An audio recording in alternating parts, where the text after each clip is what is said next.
цели за 2017 година върховањето и пренесоти според законот и законските измени кои што стапија на сила. Да сакам да го прашам представникот од општината за овие вработување, кои што тогаш беше проблем со преминот од 2016 према 2017 година. Дали моментално актуелни тие вработувања, дали истите лица се уште работат во општина Битола и бидејќи тогаш како што го браневте вие законот, кажете дека сите наредни вработувања треба да бидат според примената на тој закон.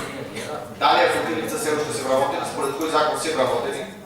Дали може да видиме договор од вработување на едно лице било кој лице како модел, како урнек, се со цел за да имаме компарација или можност да видиме дали такво нешто може да се примени во 2018 година и дали истото се коси со законот за вработување во јавна администрација, кој што е стапен на сила и треба да се применува 2017-2018 година.